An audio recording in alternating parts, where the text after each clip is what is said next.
Good evening. Hi, welcome, and thanks for coming out tonight for this roundtable about journalism in exile. I'm Lauren Kamato. I'll be the moderator, and I'll just say that I'm a working journalist. I've been living in the Netherlands since 1996. I'm from New York. I covered the War Crimes Tribunal for many years for CBS Radio, Time Magazine, and I cover all things Dutch. But I think it's much more interesting to hear from the panel. So I think we're just going to dive right in, and we will start with you, Alexandra. And if everyone could just go around who you are, what you did in your home country, and how you ended up as journalists in exile in the Netherlands. Okay, my name is Alexandra Mitina. I'm the journalist of one of the biggest TV channels in Ukraine, actually the biggest one, which is called 1+1. I'm a journalist for over 20 years. And it so happened then when Russian invasion started, I moved my family, which means my older parents and my small son, here because I had the friends and connections here. And then while I was staying with them, it so happened that my TV channel was very interested with all the court procedures that happens in Den Haag. And there are lots of stories to film here, and so I stayed, and I am still the journalist of Ukrainian TV channel who is working here. Back home, I was like the TV star, the presenter, and everything. And here I ended up in The Hague on my own, which means that I need to do the film in itself. So I film myself, I cut the stories, I edit them, and I do the whole product that comes on air in Ukraine. So that is the story. Okay, and I just want to say that we will be this will be open to questions later, so feel free to jot them down and keep that in mind. Okay, Alexander. Hello, I'm Alexander Gubsky. I'm publisher of the Moscow Times. Moscow Times is a 30 years old publication in English about Russia. It was established in exactly the 2nd of October 1992 in Moscow. And we all fled Russia in March when the fake law was introduced. So we moved English team to Armenia. And we moved Russian team because we have English version and Russian version, the different dedicated team. Of course, they work together.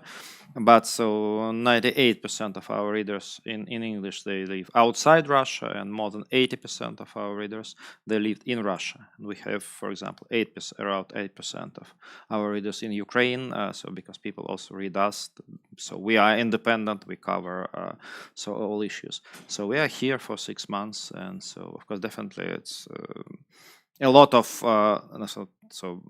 issues to be solved because we started from scratch, etc. But we have huge support from Dutch society, from colleagues, from officials. So yeah, Okay. it's okay. Mhm. Yeah, hi.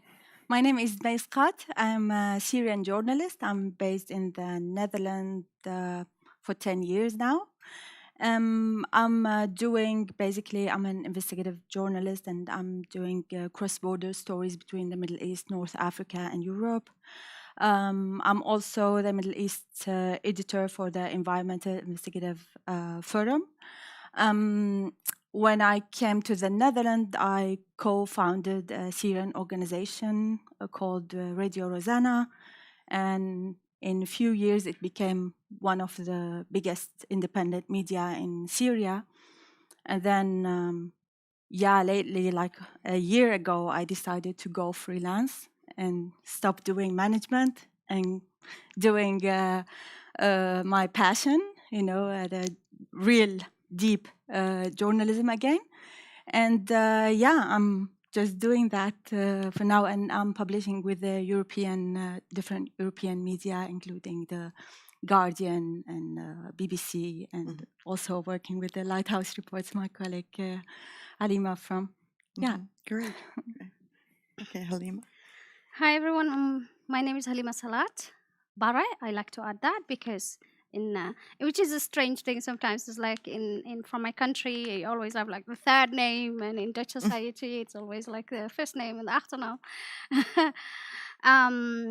I am currently a fellow with a European collaborative newsroom, Lighthouse Reports. I joined them early this year. I am also part of the Young Talent program with Fonds BAP, Funds for Special Journalistic Projects. And I'm not so young, obviously, but I'm young in Dutch media scene, basically. In Kenya, my background was in television and radio, and I did a bit of print.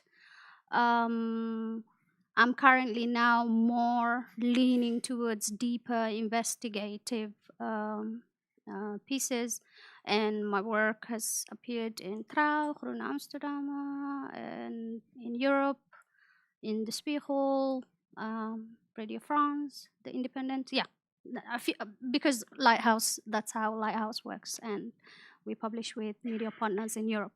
Okay. Yeah. Olivia, just because I hear you're a little different situation, right?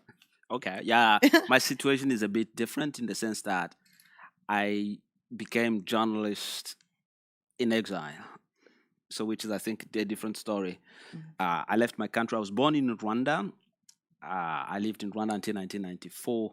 And ever since, because of the events, of that year, I had to go through, to cross the border. I was telling Alexandra, every step you make away from the border is a step you make away from your country. So I've lived in different countries in Africa, Central Africa, but there's one that became almost my second home, the Central African Republic, where I became a journalist almost by accident, simply because I was helping a Reuters journalist with translations and everything. And suddenly she was kicked out of the country for security reasons, and there was nobody to the job. I had just graduated from a language program. Boom, I became a journalist. Ever since, that was 2002. I worked for Radio France International. I heard that name here, Deutsche Welle. I worked for The Economist as correspondent there. And later on, I came to the Netherlands. That was 2004. I kept doing journalism here as a court correspondent. The Hague is the city of the courts, so there's ICJ, ICC, and all those things. So I was always in the galleries trying to inform about what was going on in the courts. But I kind of stopped being an active journalist in 2008 to do research into journalism. So I started my doctoral research at the UvA. And then I went more into research into journalism and teaching journalism, and that's what I do at this point since 2012 at Erasmus University. So I'm a journalist, but I'm also a journalist researcher, but I'm much more the researcher than the active journalist, which is maybe makes me a bit different from the rest of my colleagues here. Okay, great. So before we get into the nuts and bolts about how you cover stories and what it's like here, I'm just curious about that decision to leave. I mean, to be a journalist in exile must be clearly a very major decision to leave families and this, and how to come about and why. Yeah, actually, for me, it was not a decision. So it was the fact that the bomb ruined the house next to the house where my child was staying in the moment, and I was away in the other city. And I was never thinking about leaving Ukraine. But it's the moment when you are not the journalist, you're any longer you're the mom who keeps your child and runs away. So it was like that. But then it is very difficult to cope with the situation when you are a star back home and you know everyone and you know everything and you know how to do your job and all the thing. And here you are in totally different environment. Yeah, but this is the other question. Okay, we are going to get back to that.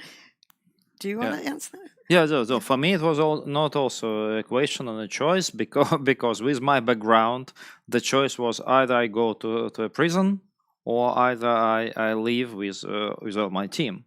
So and of course it was my responsibility also to keep everything working. So that's why we are all, I would say yes, emigrate. Of course, my mom, she was shocked, but I say, Mom, I can help you from abroad, but definitely I couldn't help you from a prison. And personally, I'm still not a foreign agent, my previous publication, which we launched together with Dirk Sauer in 2020, The Times, it was proclaimed after 8 months foreign agent. It was the second Russian publication. We were just 8 months old, and we were proclaimed the foreign agent, the second Russian media. So this is the reality. No choice, yeah. Yeah, for me, I think I was really, even before the Syrian war started, I've been always against the Syrian regime or against the dictatorship, let's say. And it has been always a big problem, freedom of expression in Syria. That's why I really felt that I want to do something real, and have a different experience. I want to do a real journalism a little bit out of Syria. Of course, at that time, I didn't really plan to stuck out of my country, but then it happened. And like my colleagues, then you have to stay in a way. Mm-hmm. So. Mm-hmm. Yeah, I always say majority of people actually immigrate for safety reasons. And after you immigrate, then you were already doing a job and you're like, what next? Okay, do I continue being a journalist or what then? But I did immigrate for other safety reasons, and then, yeah, journalist in exile, I guess. Yeah, I think for my case, it's quite straightforward. It was during Easter holidays, and we didn't go back to our school, so because there was war. But in the meantime, that's when journalism became a kind of a big thing for me, because the only source of information was the radio. Back then, we still had the Canal Afrique. We still had Radio France International was there.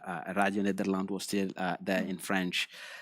And it's like you kind of become so dependent on what journalists are doing. And I think that was maybe part of something that made my life later on kind of focused on journalism, simply because a journalist was flying over us, assuming what was going on down there on us, refugees, eating roots and leaves. But later on, I said, no, those leaves are called actually cassava leaves, and they're not savage. So it's that description, distant description of a refugee as a kind of very unfortunate person, a savage person, eating roots called cassava, which we actually I eat cassava here, the same roots. But when you eat them from there, yes, they are roots, but they're the same roots as the roots everybody eats. So I said, when I became a journalist myself, I started covering refugees, dignifying them, giving them a kind of dignity I didn't have myself. Yeah. Because usually when you are a refugee, you are a number. You are kind of a very unfortunate person who doesn't think, who has to open the mouth and get. They are so creative. So I was kind of hurt that I had a mission to be a different journalist when I became a journalist myself. Okay. So tell me then, how do you cover your country, whether it's conflict or other situations? How do you cover it from here? And maybe, you can give some story examples. If we talk about, I think my story is a bit different from my colleagues, because we don't have the strong regime who is on us and who is kind of, censoring our stories and everything. So we've got democracy and we are fighting and everyone fights. So it's a bit different from the colleagues, because I do understand what it means when we had the different regime before the revolution and everything, before the people fought for freedom. We had the regime which was censoring our stories, and it was much, much, much more difficult. And of course, then it was much easier to tell all the stories from abroad. But now it so happens that I don't have the ability to tell something much more free that I would have from back home. So perhaps the You don't have the ability to be more yeah, free. it is the same. So you are free to talk inside Ukraine, you are free to talk outside Ukraine, and everyone supports every democracy supports Ukraine, so it's Mhm. much The easier. only question is money, because the economy is ruined, the business model of all Ukrainian media is ruined, so they need really money. Mhm. Yeah, that is the problem with all the supporting, financial supporting as well, but not with the censorship. No, Yeah. nowadays But no subscription. You can't ask paywall because all countries fighting, so you cannot ask money for Right. information. No advertisers anymore because again the whole country is fighting. So that's why. So Ukrainian media, they really need financial support. All the rest is fine. Yeah, Mhm. that's true. Mhm. In our case, yes, it's different. We have financial support. So part of our team still in Russia, because we have two versions. In English, we have bylines, etc. Because Kremlin they don't care about English. But in Russian language, they check everything. So they blocked our website 3 times. So main website and Russian website. English is okay. 2 mirrors. But now we have the third one. It still works. If not, we would have fourth one, etc., etc. It's cat and mouse. But all our Russian journalists, they work anonymously. So a couple weeks ago, the first of our Russian correspondents, he was arrested. Because of course they work anonymously, they are writing anonymously, but when they interact with and they will ask questions to newsmakers, to just general public, they represent themselves. And so now journalist, he went to Belgorod, to that region close to border, to meet refugees from Ukrainian side who was escaping from the war. And he was arrested by FSB. He was put in prison, luckily for just 1 day. The second day they allowed a lawyer to meet him, so he released him, and he was fined for $10, 10 euros for hooliganism. But of course, after that, we evacuated him because they scan all his computers, all his devices, and they knew who is he, where he lives, etc. So technically, who could not write any stories anymore because they could check him, etc. Now he moved him to Armenia, and he will continue to work with us. Yes, it's difficult, but it's still possible. And so technically, again, for us, so the main issues not so salaries and etc. But the main issues are IT issues, because DDoS attacks is permanent, and so our Dutch providers say this is the second biggest DDoS attacks in their history. The biggest was only from Turkey when the whole regime of Erdogan tried to attack their website because they supported all opposition during election. So we are quite tiny still. But anyway, so it works. But we definitely need consistently to invest to IT in different solutions, because we have mailings, we have social media, Facebook and Instagram blocked, but Telegram works perfectly. So we grow in Telegram. We have already 3 channels. We use them in cross marketing, different brands, but they are part of the family. And etc. YouTube works. But we need, so now we are developing application in Russian because it's hard to be blocked. It's everything possible. It could be blocked, but it's very difficult. So, but this is, it's real. So not only war, but also a cyber war, and we are part of it. And this is big cost. Yeah. For me, I was listening to that. It's very complicated. I think the biggest challenge is when you leave your country, you have also to restudy yourself and your skills and how you can adapt in the new situation and how you want to introduce yourself to your career again, because you're losing a lot of your connections there and you need to rebuild another connection in the new country. And you need also to have, I always call myself the broccoli head, and many different hats and many different skills you need to improve. You cannot just do journalism in the classic way, just reporting and go. You need to think in a different things. And this was my big challenge, that I decided in one point to start a media with my colleagues. then we did that, and we chose like Paris because Syria used to be a francophone country. Then maybe we can have more connections there. And I'm based in the Netherlands. I have to go and come back, and then also you're a journalist and you need to find the donors. You need to know how to write proposals. And then I found myself in a totally different career. I found myself a manager, and I really hate being manager. I want to be a journalist. I don't want. I want to work with the team. I don't want to count, the off days and the working time for people, and doing the reports and proposals and then but I had to do that for years. But then also in my weekends, I was doing investigative journalism with with the media, with other medias also.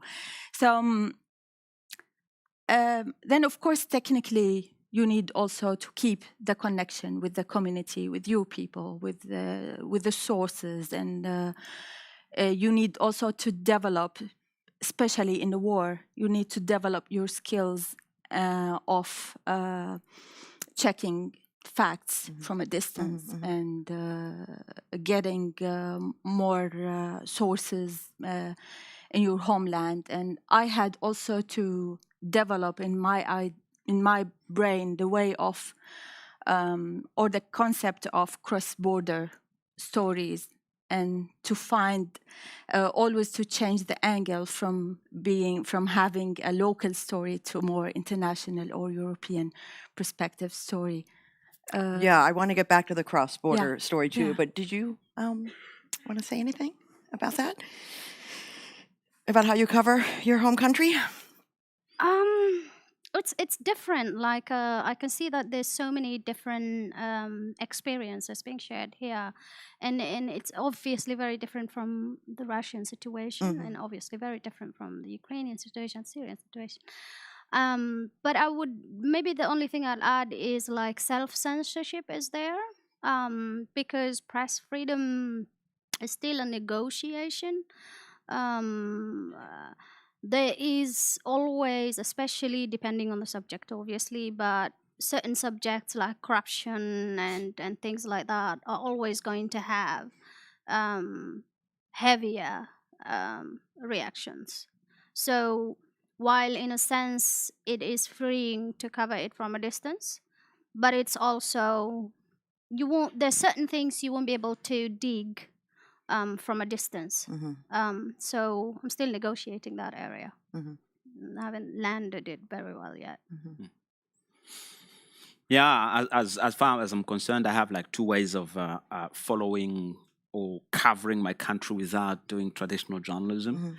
I would say I do what I call social media journalism, in the sense that I keep a critical eye on what's going on in the country. I follow the national television from my living room. YouTube now allows us to connect the computer, this big screen, and then you just watch live what's going on. And each time I see something fishy, I go to my Facebook and just have a kind of commentary on what's going on. And what I've realized is that each time I kind of point out something fishy, something illogical, something obviously wrong, the next day it changes. It disappears from the, and I say, hey. And then I come back and say, of course, I'm a teacher myself. One of the things I teach is ethics of journalism. So I've taken already the screenshot of the wrong thing, and I take the screenshot of my comment, and I take a screenshot of the changed story. But the thing is, the country where I come from is a country where they have put in place a cyber army. It's like everybody, especially this year, the campaigns and the meetings, it's like go on social media, find out the enemies of the country, find out who they connect with, and trash them. So once you label the enemy of the nation, and I think maybe some of you or most of you are labeled enemy of the nation, then the next step, and that's exactly what I did, is to immediately clean up your connections, your all those fake connections, because they will completely drive you crazy. So those who are noisy in just insulting, okay, bringing things in that are not relevant are just kicked out. The second way I cover my country is a more academic way. I've given myself a mission to write a series of books on Rwanda, and the next volume I'm writing now is about journalism and how journalism is actually kind of dividing us rather than uniting us. How do I do that? Just from my computer, checking what is being written, who is trashing who is saying what, etc. So I will. That's the only way I can do. I don't have the intention to start a medium myself, because I think I do have a medium, which is Facebook and other social media. But Facebook, I think, is a powerful one. YouTube is another powerful one. And if you look at how it irritates those who read it, how it sets in motion the army of cyber activists, you say, maybe I don't need to go for investments for another newspaper. You're successful. Exactly. Yeah. So could you also talk about this cross-border reporting? Because clearly, for me as a journalist not in exile, I report about the Netherlands for my home audience in the U.S., but you're reporting about your country from outside. And just maybe explain to me a little bit about the cross-border. Yeah, it's more like, the collaboration newsroom, cross-border story, these kind of words are more, we're using them more and more right now, because also like the criminals are doing cross-border crimes. Companies became much bigger. Refugees are traveling from country to another country. We have people for example, in the Syrian war, all the world interfere. They were fighting inside Syria. So you need to have the stories from two different perspectives, and sometimes also the victims that you want to talk about. They are crossing the borders.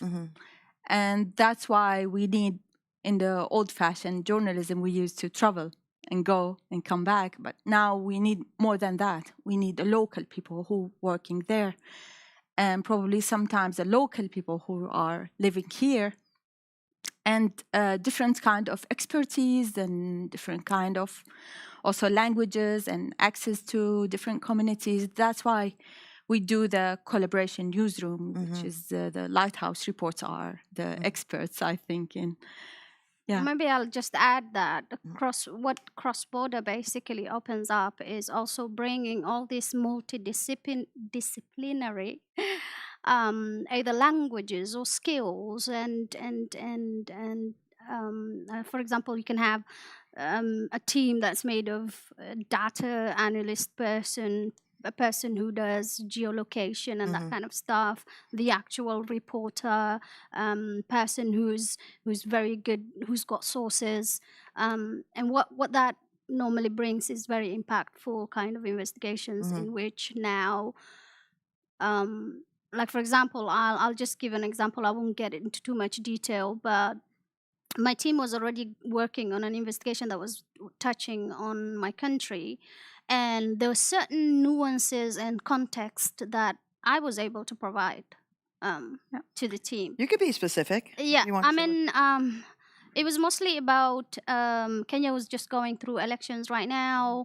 There are various companies that are based, that are European companies that have the Electoral Commission has bought tenders from them to provide biometrical material. And now the team was already invested, and I was not initially involved, but it's things like that. When you're working in a collaborative cross-border investigations like that, you're able to keep on comparing and adding this bit of information, and then providing something that is well researched, basically. That makes any sense. Yeah. Is it more so in a time of conflict even? Yeah, so no, it's in our case, yes, it's difficult. It's technically difficult because yesterday we were publishing a video, and 4 persons were involved in this: designer, video editor, editor-in-chief, and myself. 4 of us were in 4 different countries: Russia, Kazakhstan, Armenia, and Netherlands. So technically time zones, connections, communications. So even after COVID, it is it is. We know how to work remotely, but in 4 different countries with one topic, it is a case. But this is definitely not the main case. The main case is how not to lose the feel what your audience need. Mm. And definitely we have this. We scare about that, but luckily we have half of our team there, and definitely we will have our journalists, brave journalists there, and we still in very good contact with our audience, with our readers, and we still definitely understand them very well. And another proof of that, that after mobilization in September, we double our readership, Yeah. and all this growth came from Russia. So yes, so we are on the right track. Yeah, that is actually the problem for me as well, because when you live in the safe country where no one is bombing you and everything, you lose track. You kind of all your country, all your readers, and all other journalists, like most of them, are living under the situation of war, and that makes you different from them, and you are doing your coverages for the same programs, for the same viewers, and that is the problem, because you kind of lose the same focus. And but still, as long as you are inside this news, like from the morning till the evening, you are reading about everything, and you are also keeping track with all the names and with all the happenings on the war front and everything. It helps a bit, but still you lose that feeling that is also that makes you different. Yeah, I already told Brita this story. So today, the big exhibition is opening in Amsterdam. Gustav Klimt, Golden Boy, brilliant exhibition, highly recommended. And there is the main art is 3 brides. This the picture was last be shown in 1946, because it's still in a private collection. And the last owner was Russian billionaire Rybolovlev. He sold it to a Chinese, to Hong Kong foundation a few years ago, and so it is a brilliant piece of art, very rare. No one's seen it, and it's Rybolovlev, Russian. So I offered it to our editor. So maybe we can write a story about that. But he says, "Sorry, no, it's too beauty." So and we have only war, unfortunately. Let's postpone it, because it would be really strange. I understand him. That's why I could not insist, because he's editor, I'm just publisher. So and this is the case. We simply cannot do this because we are in a safe place and we have luck to enjoy. But Russia also in a war, so it's not time for. I mean, how do you cope with that emotionally? Like being, first of all, do you feel safe here? And also, how do you cope with that with your colleagues and friends and family back home? Not being safe always. So my family, all our families, they're still in Russia, because we simply cannot allow financially to move them this year. Hopefully next year, but for the moment not. But again, so no one of us are a foreign agent. So when we launched Russian version in Russia 2 years ago, I told to Dirk, the founder of the Moscow Times, Dirk, I think I don't need to be a public person, because we have so tight connections, you and me. It would be a PR effect, but negative PR effect would be much stronger. They will close us much faster. But when we move, I say, Dirk, yes, my family is there, and all our journalists, they're anonymous, but say, this is my risk, but I will do it, because the Moscow Times, it's a Russian media, it must be a Russian face. That's why I'm the only public person from the Russian team. Yes, but Can I ask a question? Yeah, please. It's interesting for me. Was anyone of your journalists mobilized? And do you have like the algorithm what you will do in case if? some of them are the younger. They moved already. They escaped Russia. They escaped Russia. Female, they're there. So for the moment, it's okay. But we have relative small team, less than 10 persons, so just female. So that's okay. Others are safe for the moment, but again, so it's clear that it's not just 300,000. It would be more, and of course, no schedule. They're just kidnapping everyone they can, as they did before in Lugansk and Donetsk. Now they are starting the same practice in the whole Russia. There are villages. They mobilized all men from villages. It's incredible, but this is fact.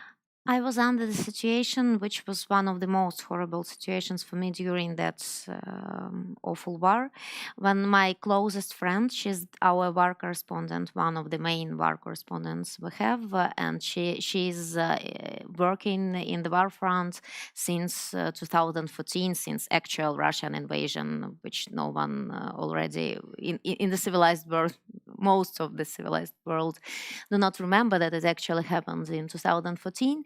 And she has the prize for her head in Donetsk, in all these regions. It is very high because she kind of was telling the truth all the way through, and she was working there, and they know her, and everyone knows her.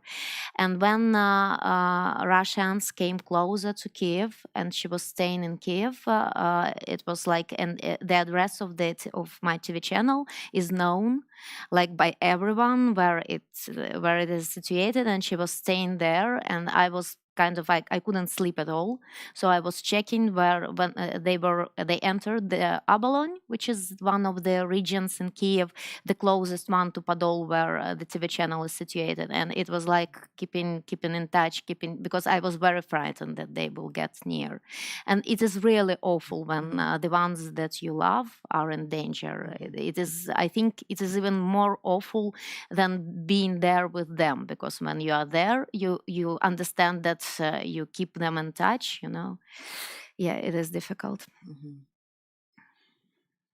Do you want to comment on that?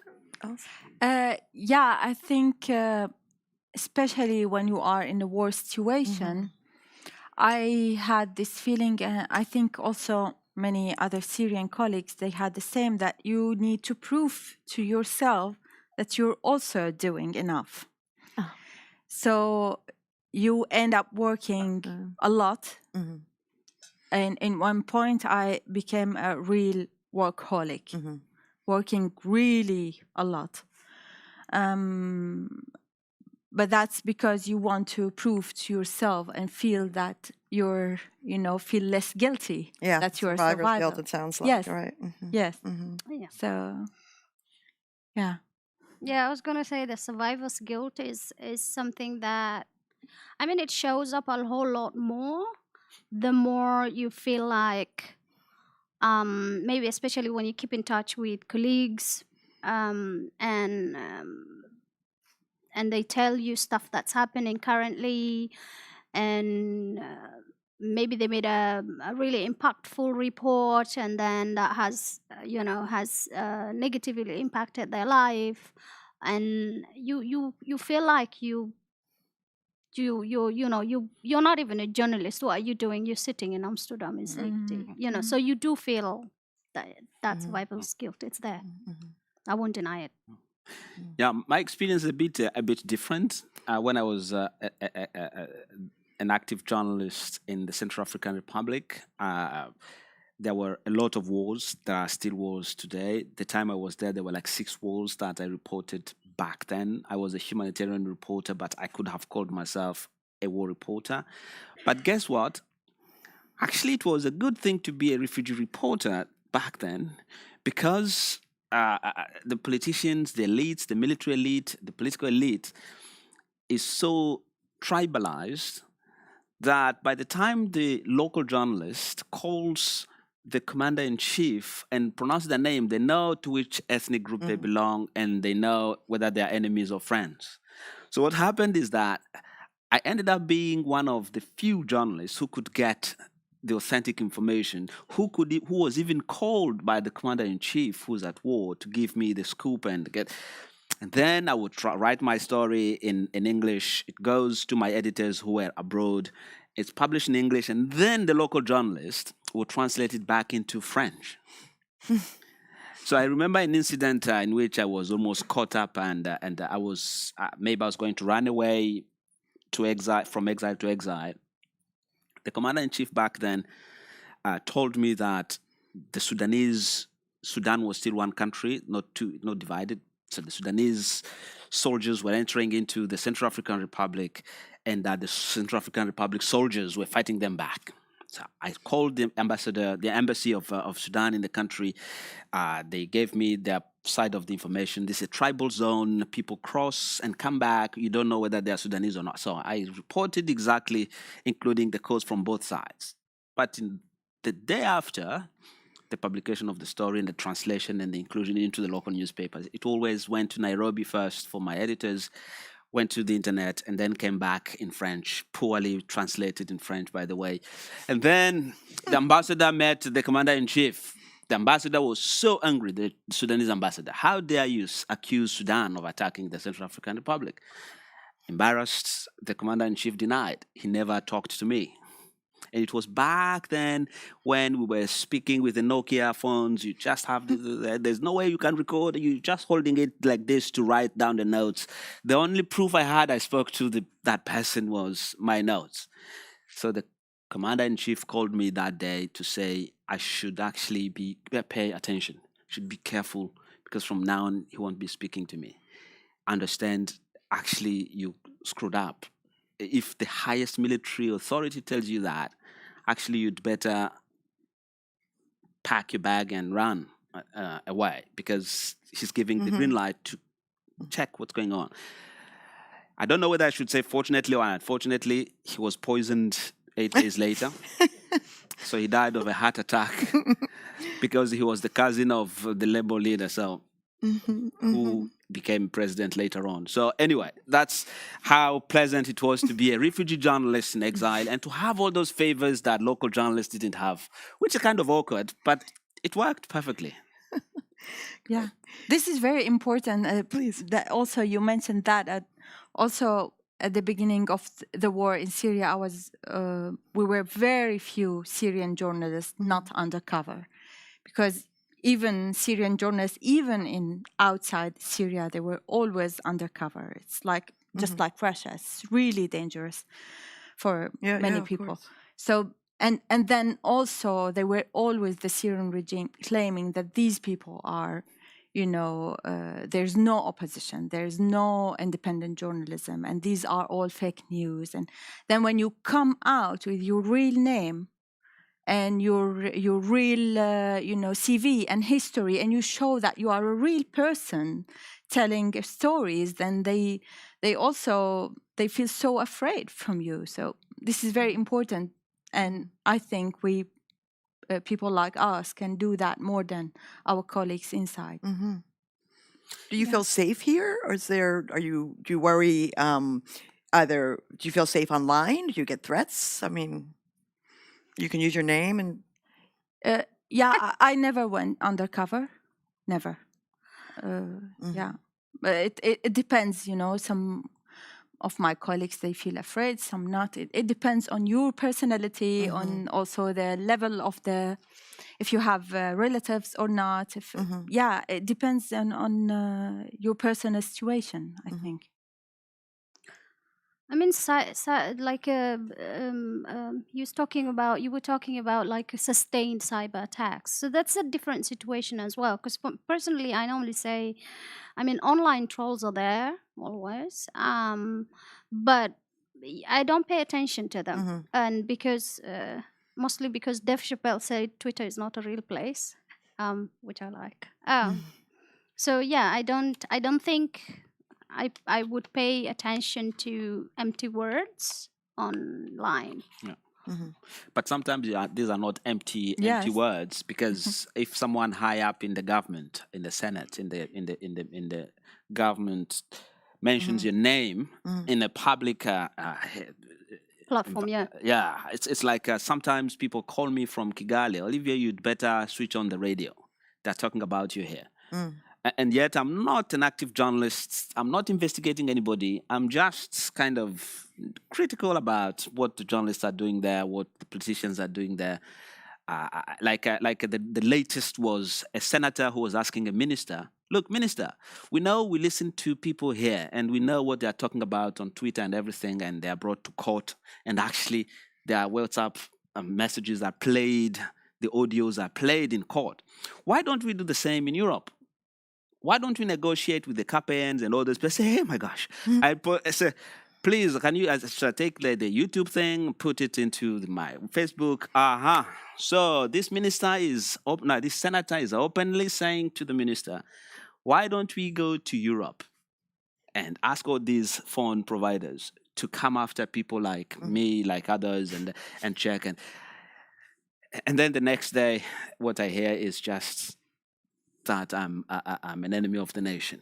But what I do is I just deny those people. I have a list of ministers who want to be my friends on Facebook. I don't accept them. As simple as that. They can do that on Twitter. I don't use Twitter, so they can follow an empty page there.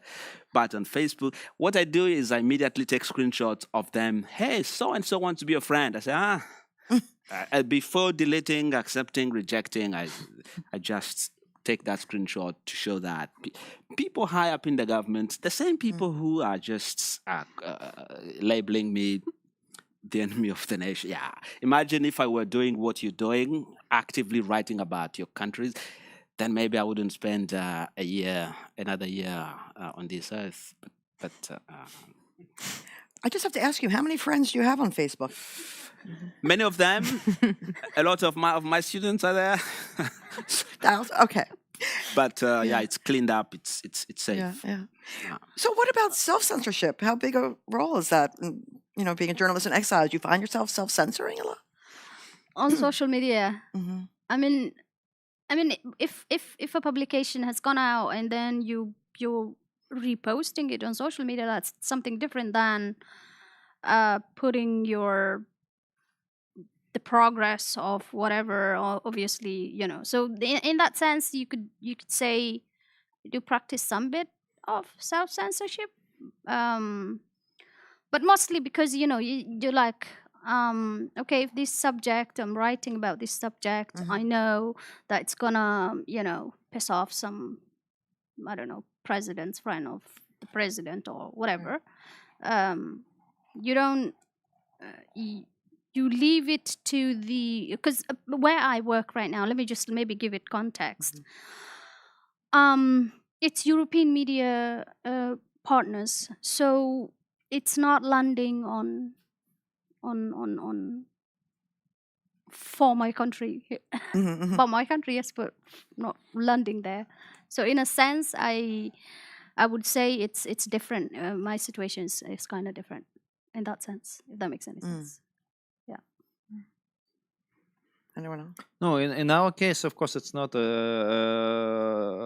self-censorship. It's just the searching for a right tone. Because to my previous publications were really upscale. Really, they were top, so very serious, the best business publications in Russia, so really upscale for elite, etc. But now we understand that we need to address and we need to reach as many people as we can. So in our internal discussion are we, and Moscow Times, it's quality, it's serious public, it's quality. But to reach how down and how low we can be, we cannot allow be low. We cannot, any tricks, nothing. So, but anyway, and in September we had, in Russian version, we had 30 million page views on our website, more than 1 million unique visitors. In my previous publication, We Times, which was proclaimed for an agent, we never had, after 8 months, but now we also 8 months old, we never had more than 1 million. So we were really elitist. Now we are blocked 3 times, etc., etc. So the whole environment much worse. So in our case, it's just finding right tone. Right. For me, I think because I came from a family that my father was in the jail for 12 years, my mother, my friends, and it's a kind of a game that I used to play Mm-hmm. in between the red lines for a long time since I was a child. They were chasing me, the intelligence, when I was a child, school, going to school and coming back and seeing them following me because my father was wanted. But then the new game came afterwards is ISIS.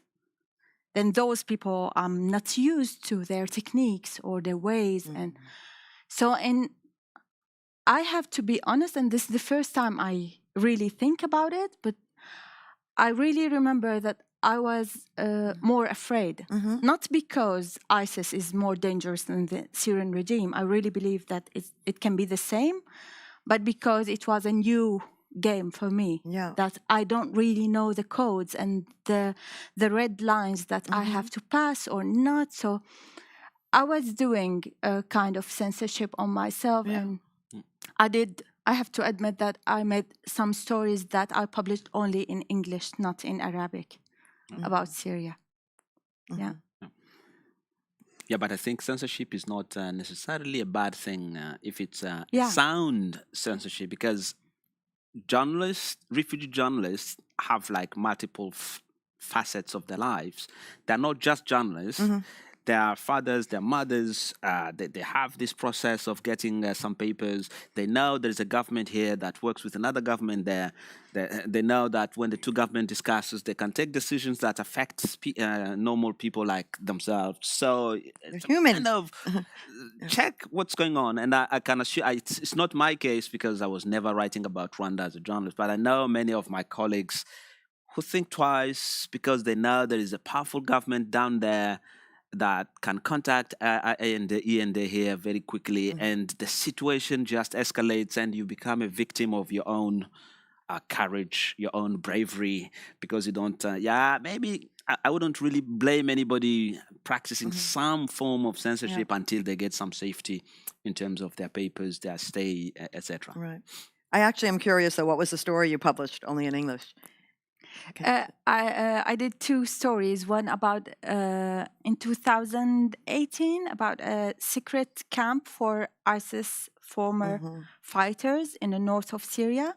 It was all French citizens, and they were living there and not really allowed to move in and out. It was controlled by Jabhat al-Nusra. It's another extremist group in Syria, and that was totally like a kind of like nobody knows about that camp at that time. So I had this I didn't I wanted to do the story, but then I didn't want anybody to read the story because also there was a names mentioned and important people in ISIS were mentioned there. Yeah.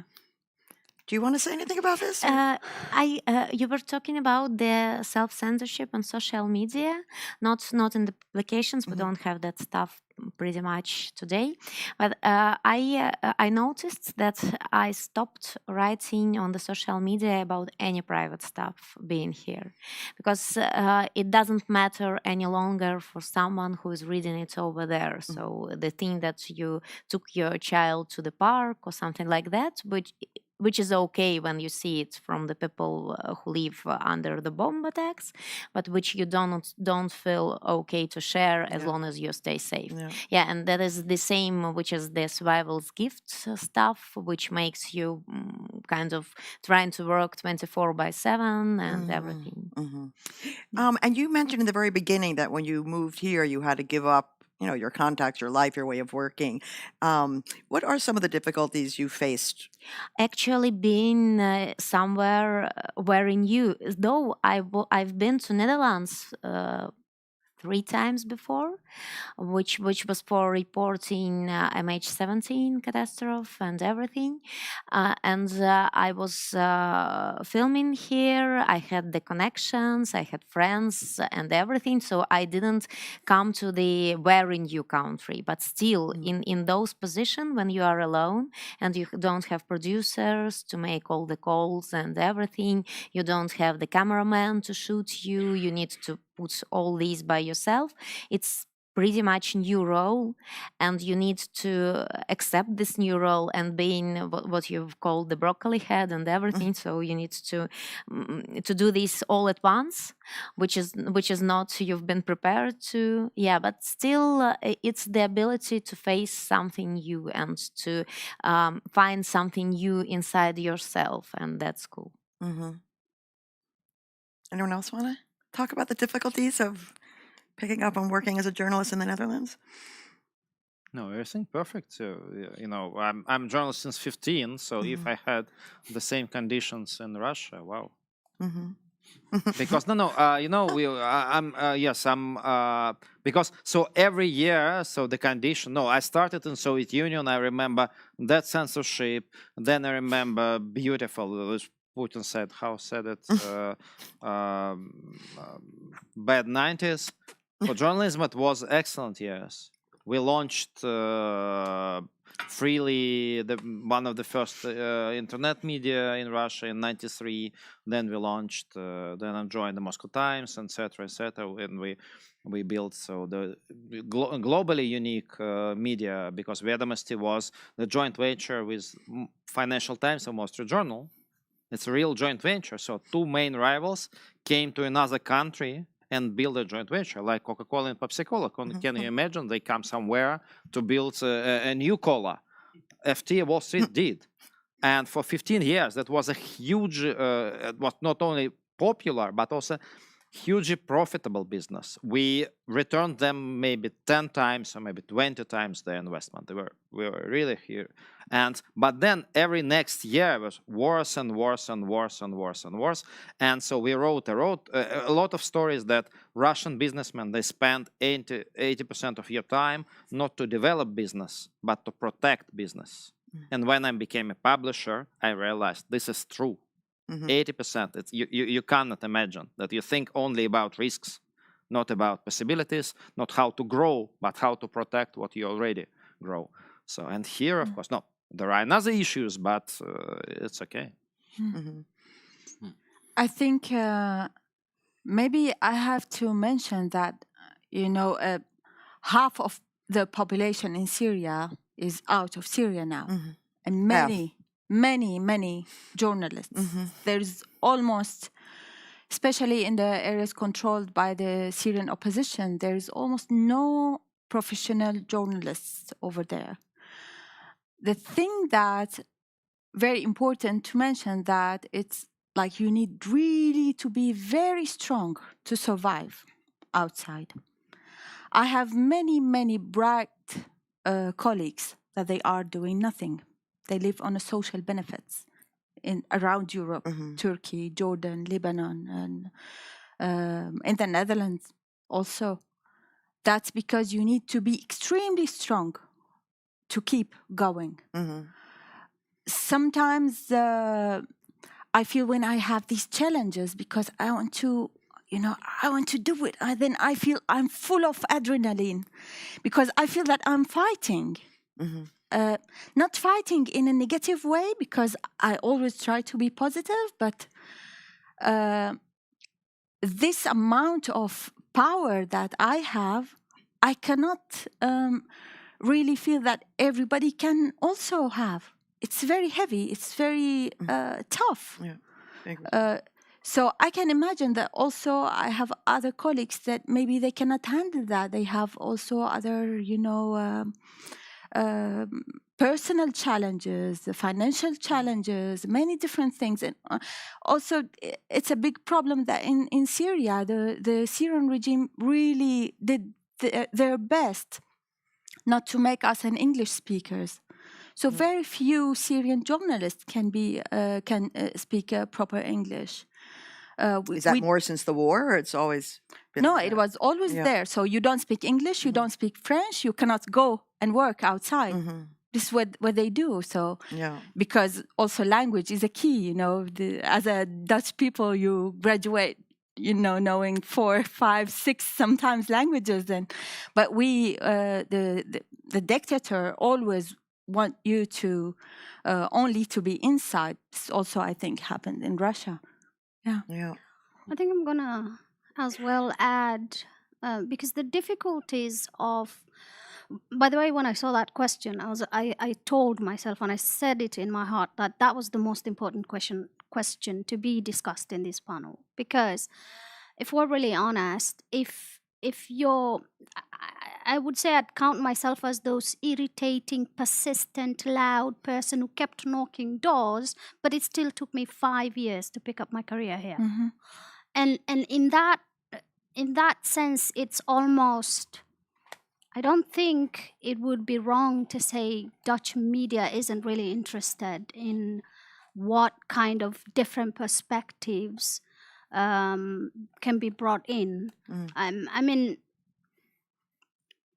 but that doesn't necessarily mean that the opportunities aren't there. It just means that there are so many people who had careers before war, before moving, and then suddenly have to, I don't know, be on social benefits, or I don't know, have to sit at home, or I don't know, have to pick up a different career. And when you're a journalist, once you're a journalist, it's very difficult to do something else. Mm. You can't really force your brain to do something else. So yeah, that's the part I wanted to add. May I add one more Oh, important thing? Because please. when I said so, we have no troubles. But we are unique Yes. because we are the Moscow Times. We are established by a Dutch company, and the publication itself it's owned by Stichting. So for us, it was very easy. We just came the whole team, and we got everything: papers, bank accounts, but only because we have Stichting and we have the Dark Sour. For other Russians, it's simply not possible, nothing. And that's completely crazy. Only because you are Russian, you cannot open account. Yes. Now you even can't cross the border. And I say, guys, you are crazy. I told the politicians. Only 2% of Russians can travel to Europe. Only 2%. Yeah. But when you proclaim Russians are not welcome to Europe, this is the best gift to Putin. Because his propaganda immediately say, yes, we told you that all Europe, all world against us. Yes. This is the proof. Yeah. Only 2%. Yeah. So, and this is crazy. And I tell guys, this is now it's lose-lose situation. So I think between 5, even before mobilization, between 5 and 10 million Russians will leave country in recent years. This is exactly for Syrians different, but I think it's very close to Venezuela. In Venezuela, you know, these two guys, they dropped national GDP by 80%. I mean, Chavez and Maduro, 80%. That was one of the wealthiest countries in Latin America. So the real drop started in 2012. But the real immigration started 2 years later, because people, they are just searching where to go. They convert money, they are selling their businesses. And now 20-25% of Venezuelan population immigrate without any war, just because of that. So, but for these Russians, roughly $3 billion, these Russians, this would say 2 million households, they have 300 billion euros. This is total assets which were frozen of national bank. And these guys, these families, they will fled anyway. Most of them, they will go to Europe or to North America. And the question, how they go, either as refugees, and Europe will pay them because they're clever, they have great education, they have friends, they have business partners, they have academic partners, and their billions will work for Putin, for his war. Or they come with their money. And this is win-win. They come, they will. Why we were there in Russia? Because even in that terrible conditions, we were successful.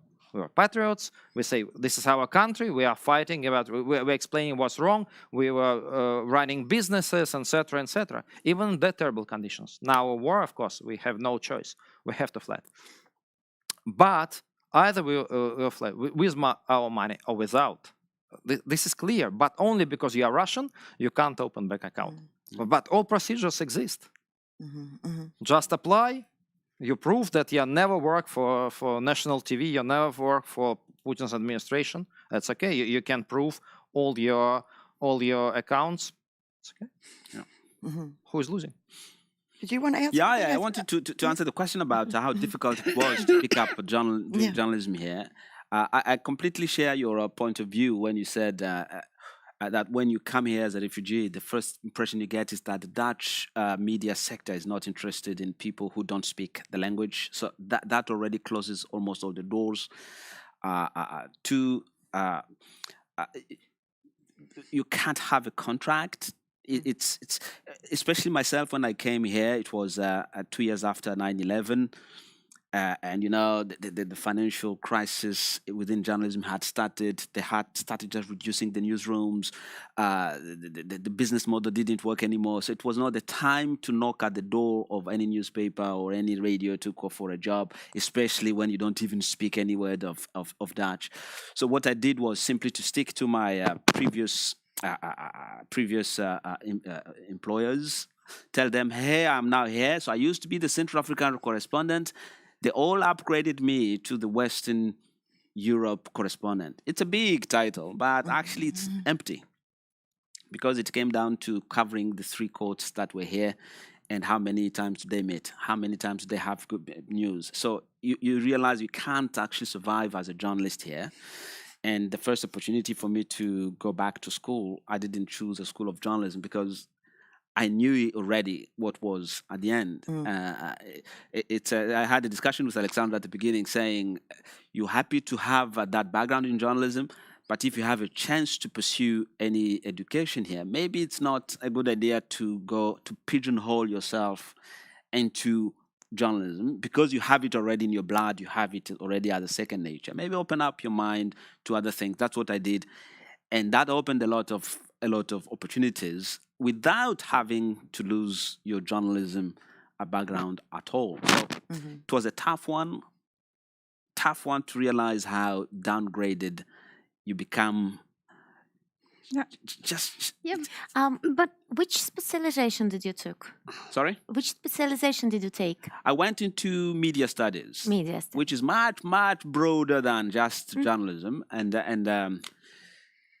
journalism was still part of my life. But the most painful thing was to go to the so-called, back then it was called the CVIs. Now it's called, I think, UVV. So the one that settles everything that has to do with employment and Yeah. just to tell me that actually my background, my academic, my professional background didn't give me any chance at all on the labor market in the Netherlands. And maybe it's another discussion, but that thing, not putting yourself in the head of the refugee in front of you who is there to start a new life, and you tell them that actually you're going to be thinking for them rather than them thinking together with you, or thinking and you help them think. I became a rebel myself, walked out of the office. The lady told me never come back for anything like outcaring or assistance. I said I will never come back. That's why I just went back to school and but of course when I ended school, my first job was a job in journalism.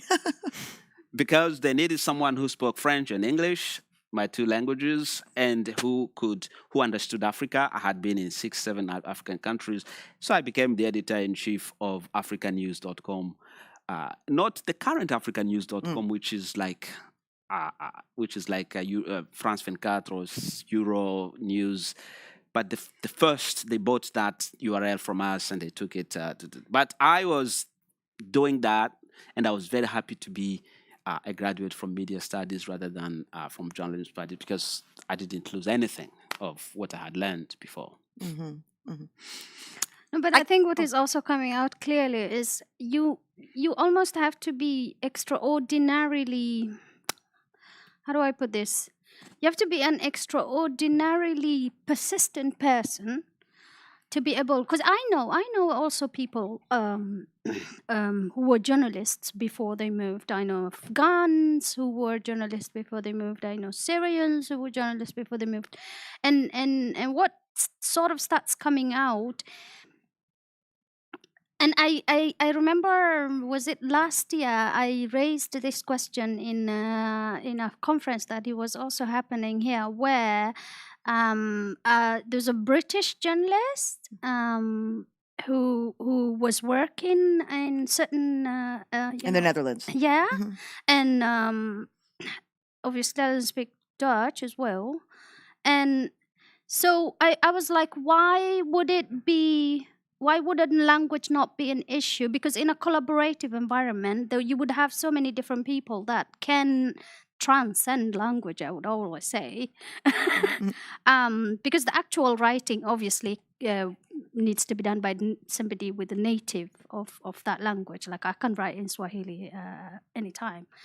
But it's very difficult for me to write in Dutch. Mm. I mean, I'm 7 years here, but to tell a journalist that you have to wait 25 years before, well, I mean, 15 years before you've mastered the language, Mhm. I think is ridiculous, personally. Yeah. Well, I'm going to keep quiet on that one. But I do want to open it up to questions. Does anyone have any questions? Yes. Go ahead. Oh, hold on one second. Okay, just wait for the mic.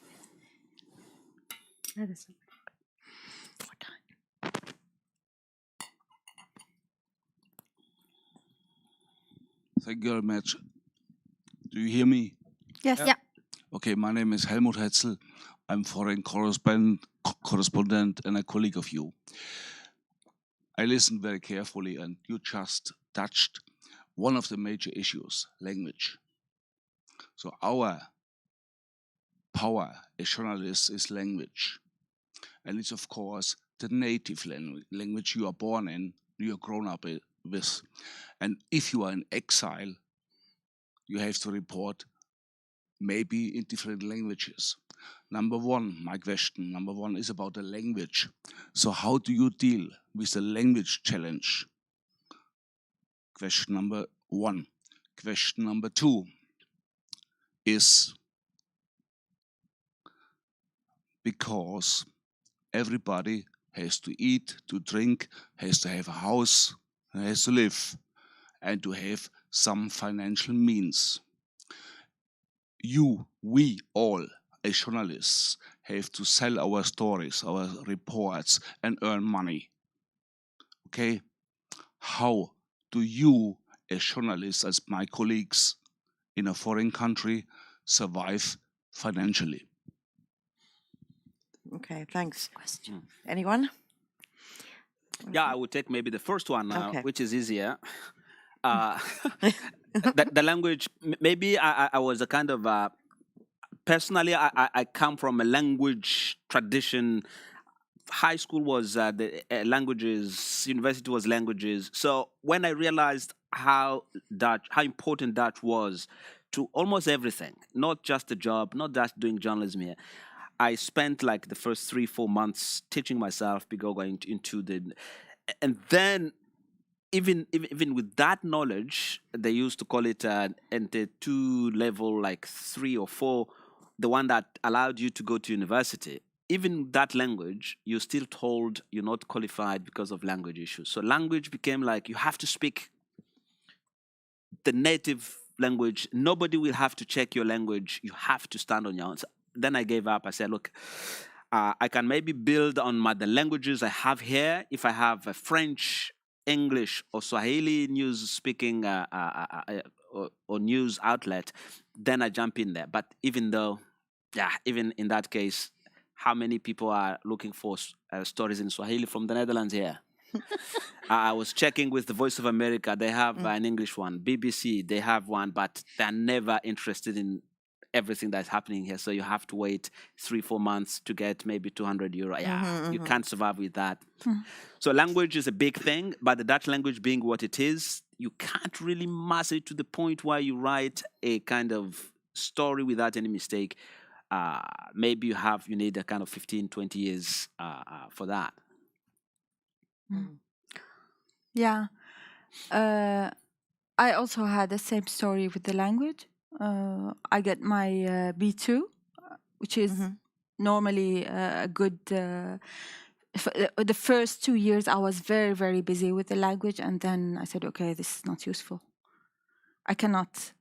It's impossible for me to do it more." And then I just focused on how I can be unique and maybe useful for the journalism in not in the Netherlands, because Netherlands is so small. Right, because you're not writing for a yeah, Dutch then audience. I You're had to writing go for- and then I created this broccoli head. Then I had to do different kind of things. Now I do partly I do investigative cross-border journalism, and I do also let's say cross-border trainings, which is I'm hired by international organizations to give training to Middle Eastern and North African journalists. And even I'm like one of the international trainers being used by or hired by international organizations in America and also in Europe.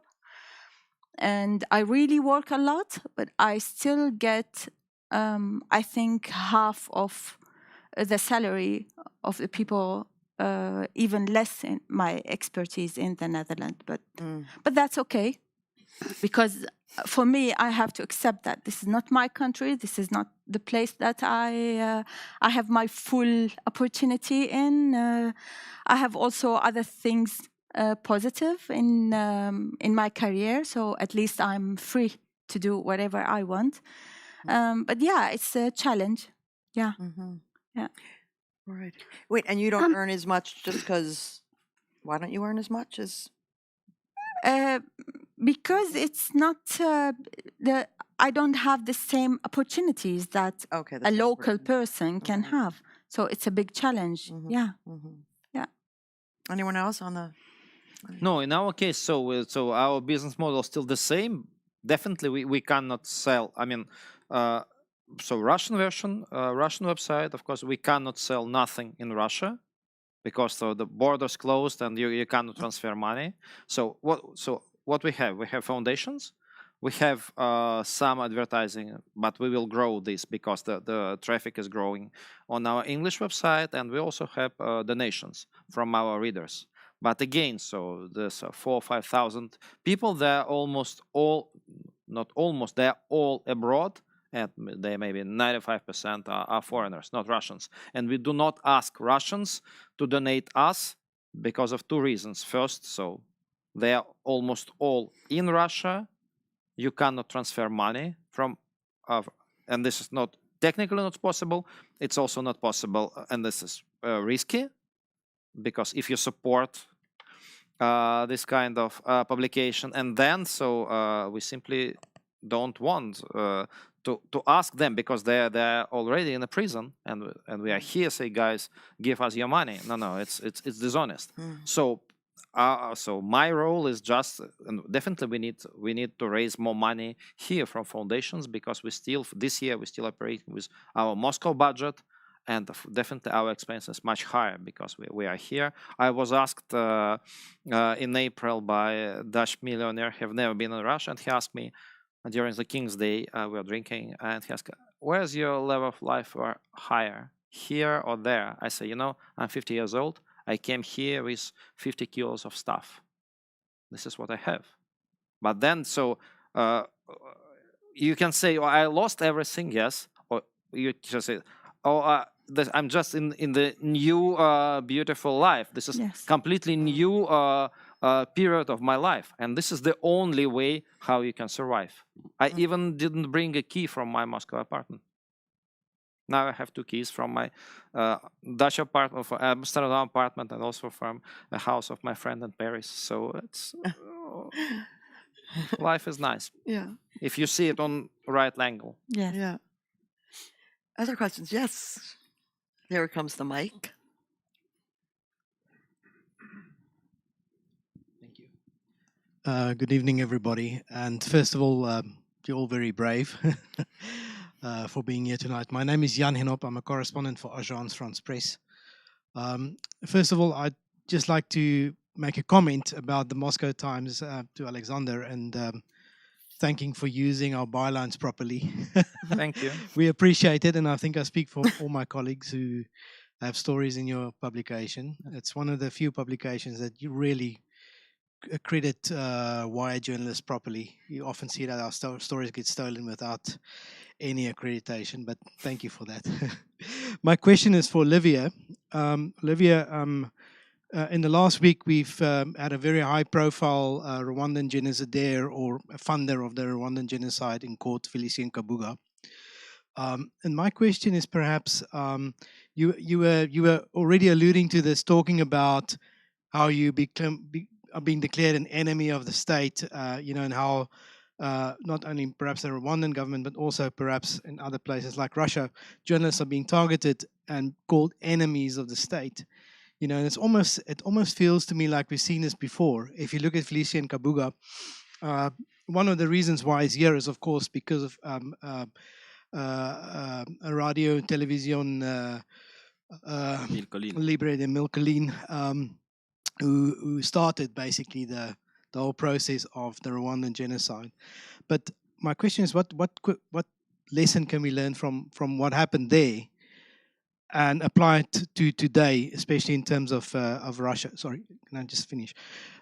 Today, in terms of Russia and the war in Ukraine. So what happened back in 1994 with RTLM? Yeah, what lesson can we learn today? Yeah, there are many lessons. Simply because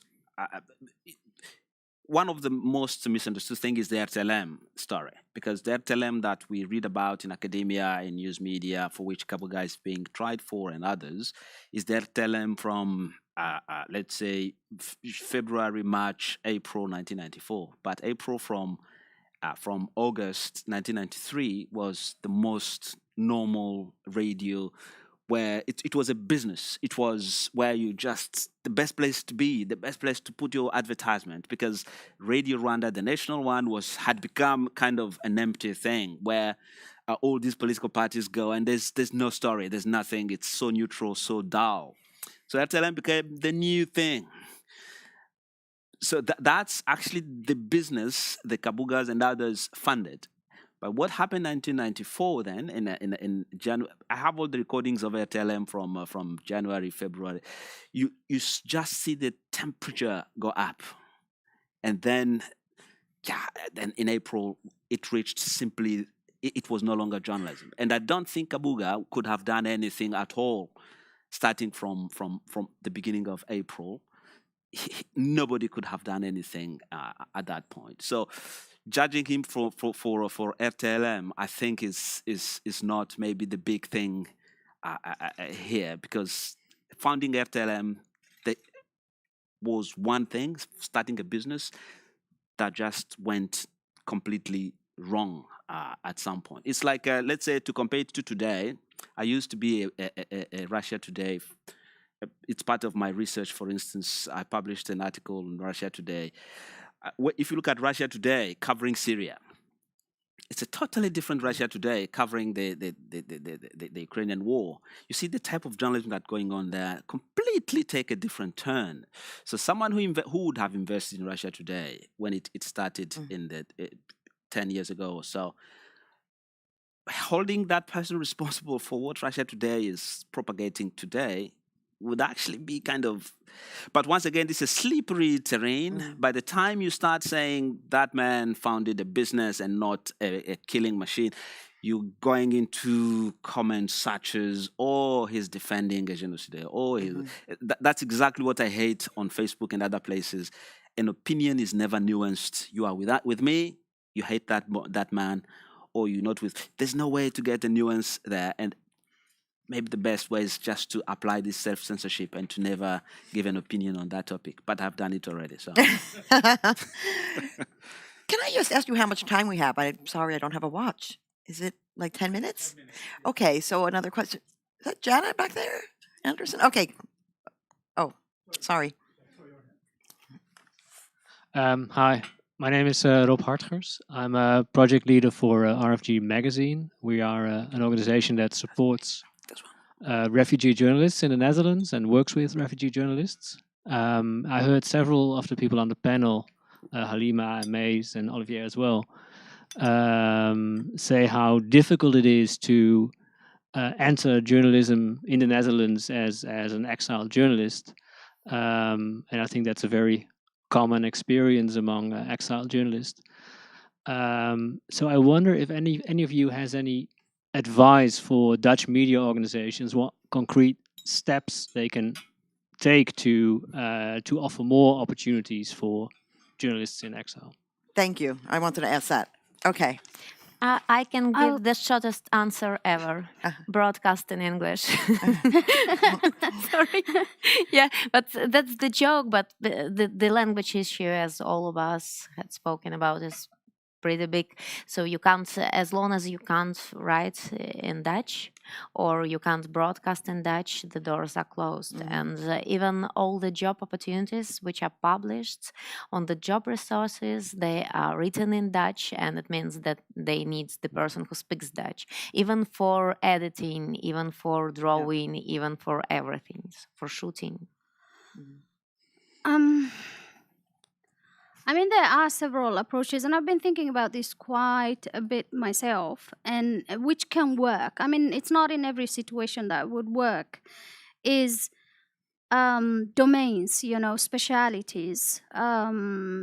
Because you would have maybe a media organization here which is doing some sort of an interest subject in Syria or whatever it is. If you have a collaborative environment where a Syrian journalist and the Dutch journalist are working together and co-writing the piece together, in those kind of situations, it actually does work, and it has worked.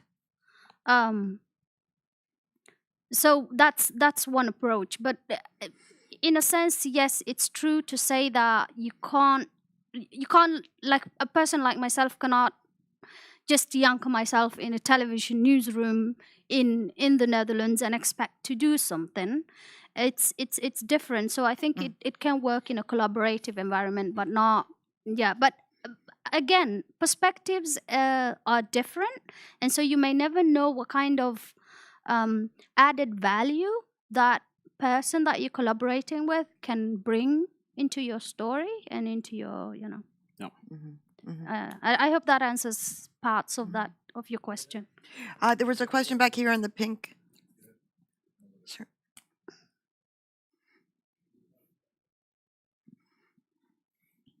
Hi, Janet Anderson, freelancer and podcaster. I wondered if, thank you. I wondered if any of you had any predictions for the development of independent media back home. I was thinking in Ukraine how difficult it's going to be to rebuild after everything, and in a couple of rather repressive places or on the authoritarian, will we ever get independent media going?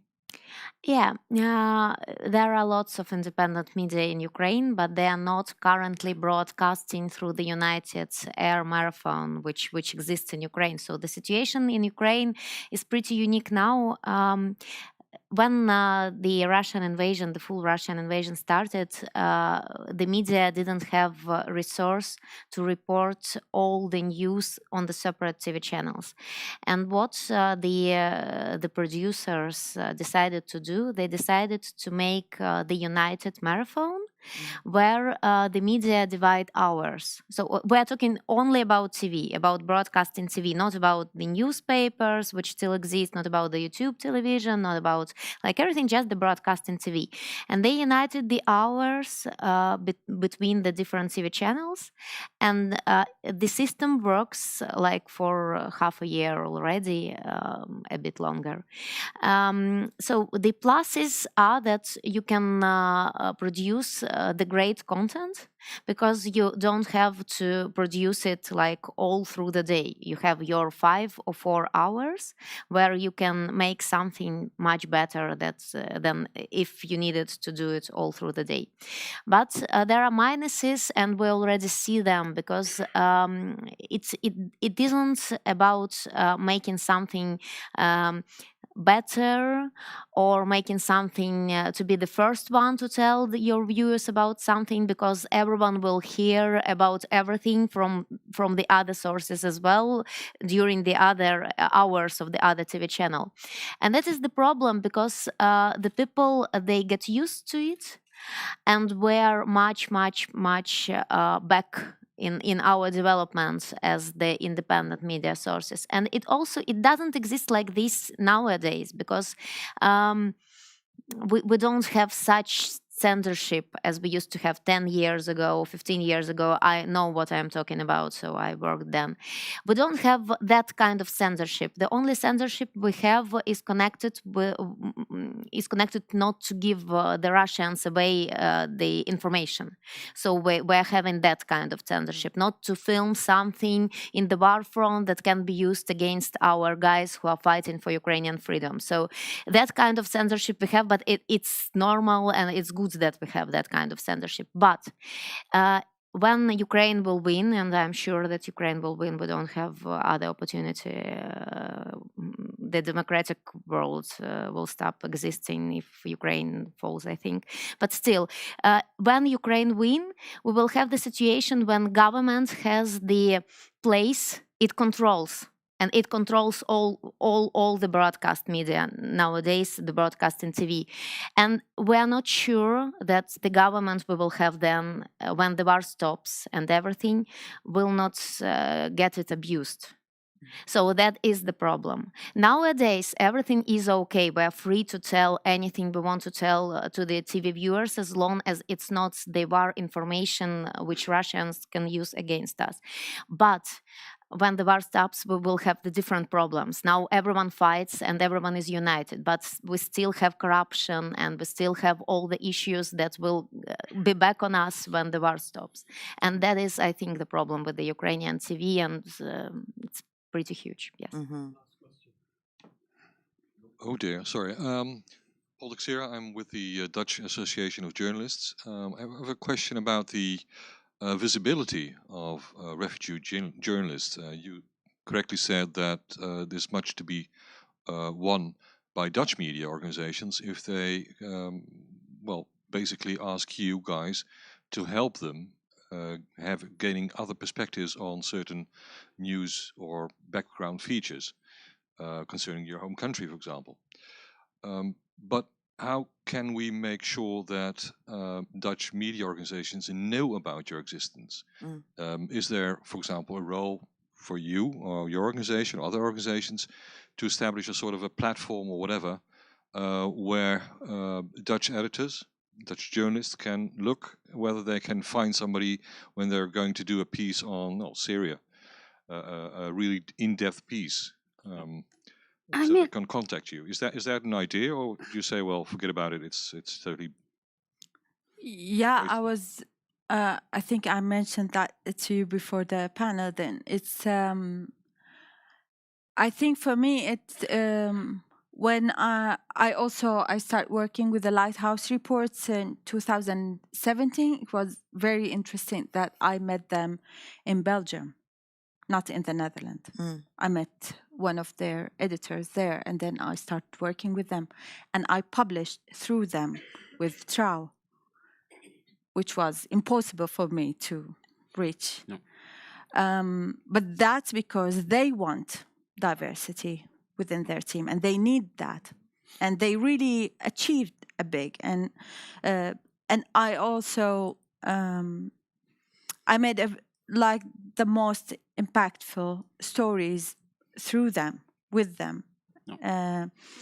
So I think what I missed here is the networking events, which I experienced more in France, in Denmark. I know Danish journalists and French journalists and British journalists much more than Dutch journalists. So I think maybe because we don't have events enough, maybe because we don't have platform to. I'm sure that we can do something about it.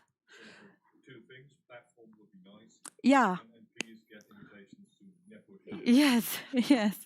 Yeah, Britta, do you want to add to that? exactly. Networking events, I think, would be the most is very effective, because ever since I started kind of forcing my way to it, it works. Then that because people over drinks, you know, you talk about ideas, and you're like, oh yeah, by the way, I was interested in doing that. Boom, you know. Yeah. Networking is the most important one and is the most closed one. But and another one, maybe which connects to your question as well. I don't know how possible this would be, but I think if NVA, the Dutch Association of Journalists, and On File, the refugees, and other organizations bundle their forces, it would really be a great thing to create something that could be called like the Diversity Academy, where I don't know, a number of journalists, 20, 30 a year, could be in a newsroom that is literally somehow created for them, and where the Volkskrant, the NRC Handelsblad, all these newspapers could just be taking, let's say, resources from, because who knows the Central African Republic better than myself? It's my home country, and they have trials here in The Hague that I could report kind of with a cultural touch, a historical touch. I know it, I've been there, it's my place.